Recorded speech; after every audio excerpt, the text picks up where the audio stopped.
हमेशा एक बात करता हूँ, पेशेंट को ना रेफ़र कर दें और उसे गाइड एटलीस्ट सही ज़रूर कर दिया जाना चाहिए। ये वीडियो इन भाई की ख्वाहिश पे बना रहा हूँ और मैं अपने पेशे में या किसी शख्स के अगेंस्ट नहीं बात कर रहा। मैं भी अगर ये काम करूँ या कोई भी ये शख्स या हमारे जूनियर्स जो लाखों की तादाद में हमें फॉलो करते हैं, वो भी अगर ये काम करें तो गलत है, लोग ख्वार हो जाते हैं। अब इनकी वालदा थी, उनको सिरोसिस हो गया, जिगर सुकड़ गया और सुकड़ने के बाद उनका फ़ाइल कहाँ, इनकी वालदा की फ़ाइल मंगवाएं। उनका जिगर सुकड़ गया और सुकड़ने के बाद जो है उनको कैंसर भी हो गया और अब कैंसर भी जो है वो तकरीबन 10 सेंटीमीटर का है। तो 10 सेंटीमीटर का जो कैंसर था वो इनकी वालदा की फ़ाइल लेके आए बाहर से, 10 सेंटीमीटर का ट्यूमर हो गया। अब 10 सेंटीमीटर के ट्यूमर के बाद आज ये मेरे पास आए हैं तो इनको पता लगा है। इनको गाइड कर दिया जाना चाहिए था। अब ये बड़े छोटे से गांव से आए हैं, टोबा टेक सिंह से, तो इनको गाइड कर दिया जाना चाहिए था।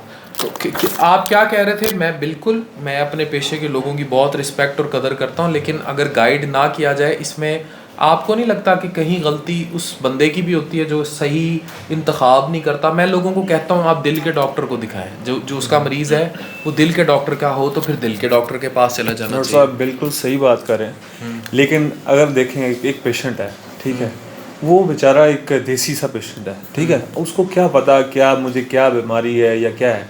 अब जो भी डॉक्टर है ओबियसली उसकी ये ट्रेनिंग का पार्ट है, अगर वो उसका किसी और को रेकमेंड कर सकता है, किसी स्पेशलिस्ट को रेकमेंड करता है, ही और शी शुड डू दैट, ठीक है ना, उनको करना चाहिए, ठीक है। इंस्टेड ऑफ कि आप कि जी 5-7 साल उसको दवाई पे एक पे लगा के रखें और बाद में आपको पता चले कि जी आपका तो कैंसर हो गया, आपको तो मेदे का इशू नहीं था, आपको तो जो है वो जिगर का इशू था, भूख इसलिए नहीं लग रही अच्छा, थी। Unfortunately he is right, unfortunately ये सही कह रहा है। मतलब कि इनकी माँ को हेपेटाइटिस सी था, उनका जिगर सुकड़ रहा है, इसीलिए मैंने फ़ाइल मंगाई ताकि मैं मनोअन वही बात बताऊं जो है। इनकी माँ का जिगर सुकड़ है और उनको अब इतना बड़ा कैंसर आया हुआ है और बहुत ज़्यादा चीज़ें। ये अब रिपोर्ट हो रहा है किसी भी एक लिवर स्पेशलिस्ट के पास, और इससे पहले ही she hasn't been reported to any liver specialist, मेदे जिगर का स्पेशलिस्ट या कोई अच्छा मेडिकल स्पेशलिस्ट।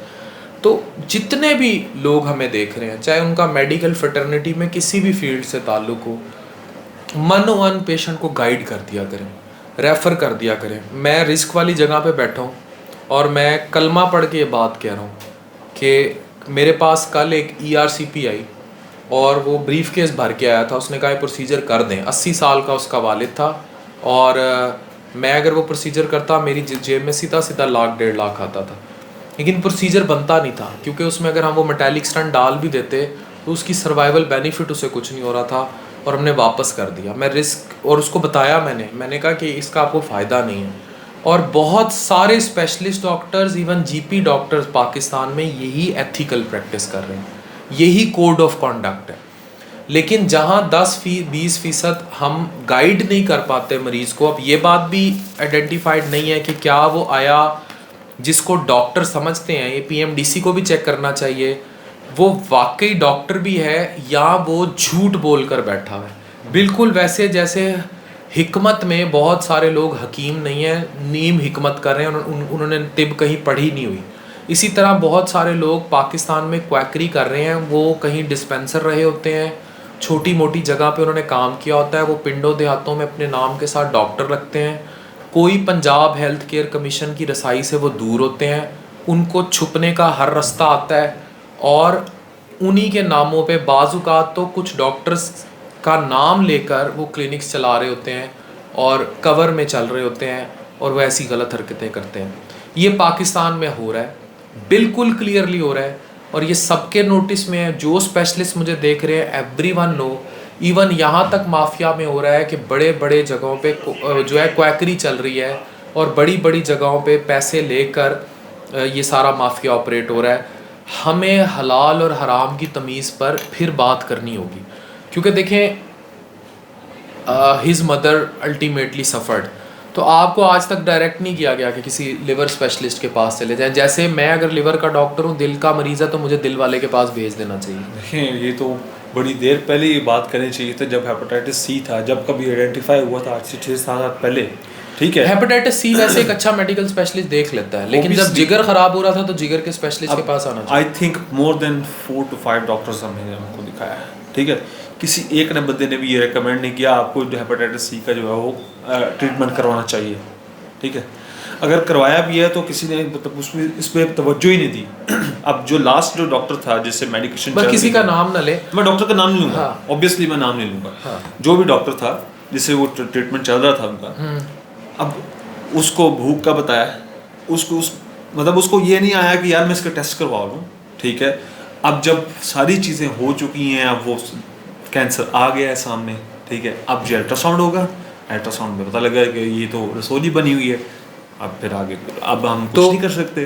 तो ये देखिए स्टोरीज़ हैं। And being a medical journalist, मुझ पे लोग अक्सर ये इल्ज़ाम लगाते हैं कि मैं डॉक्टर्स या अपने पेशे की पॉजिटिविटीज़ दिखाता हूँ, मैं नेगेटिविटीज़ नहीं दिखाता। मैं यहाँ नेगेटिविटी पे बात नहीं कर रहा। मेरे तमाम वो डॉक्टर दोस्त जो मुझे देख रहे हैं, जो अच्छा काम कर रहे हैं, जो बाहर के मुल्कों में हैं, वो भी बहुत अच्छा काम कर रहे हैं, और पाकिस्तान में भी हमारा फ़र्ज़ बनता है कि हमने आईने के दोनों रुख दिखाने और बात करनी है।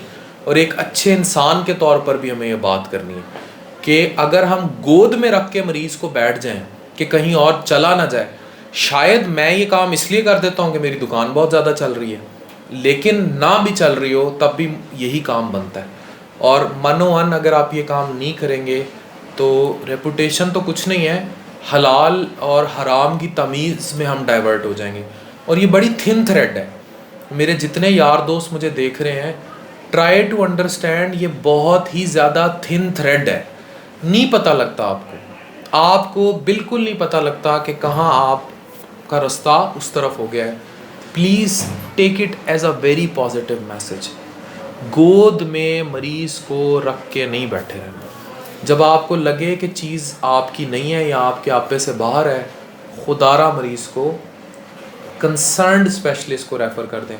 आई अफान कैसर वुड बी क्रिमिनल अगर मैं आँखों का इलाज करूँ। आई वुड बी क्रिमिनल अगर मैं नाक कान गले का ऑपरेशन करूँ या उसका इलाज करूँ। बेशक मेरे पास जितनी मर्जी बड़ी डिग्रियाँ हों, मेरे पास FCPS gastroenterology, hepatology, MRCPS Glasgow और MBBS की डिग्री है और इंटरवेंशंस मुझे आती हैं। मैं अगर इससे बाहर खेलूँगा आउट ऑफ बाउंड्स बहुत ज़्यादा, मेडिसन एंड अलाइड को आप देख सकते हैं, लेकिन मैं ये नहीं कर सकता कि मैं जाके मरीज़ को या तो गोद में रख के बैठ जाऊँ या फिर मैं आँखों का इलाज शुरू कर दूँ। तो ये चीज़ें हमें सोचनी पड़ेंगी कि हम सबको जहाँ ये देखें अब सबूत बैठा है, इस सेइंग इट ना कि इसको नहीं रेफ़र किया गया, तो ये हो जाना चाहिए ना। अब जो हो गया सो हो गया, अब क्या कर सकते हैं। लेकिन जो अच्छी चीज़ है वो हो जाना अगले वालों के लिए ये एक मैसेज जाना चाहिए था, जो मैं समझ रहा था कि कन्वे हो गया ना, बिल्कुल कन्वे हो गया। तो देखें अब वो लोग जो बातें करते हैं वो भी एक क्लियर समझ लें कि हमने मुस्बत के साथ खड़े होना है। पांचों उंगलियां किसी जगह पे भी बराबर नहीं है, ना फूड के शोबे में, ना हेल्थ के शोबे में, ना बैंकिंग में, ना टीचिंग सेक्टर में, ना कहीं और। हर जगह अच्छे बुरे लोग होंगे। And none in this world is perfect including every one of us. कोई भी परफेक्ट नहीं है, लेकिन हराम हलाल की तमीज़ हम सबको रखनी है। गोद में मरीज़ को नहीं रख के बैठना। डॉक्टर अब इसकी माँ को कैंसर हो गया और काफ़ी आखिरी स्टेज पे है, बचाई जा सकता था ये सब कुछ। डॉक्टर अफान कैसर साइनिंग ऑफ।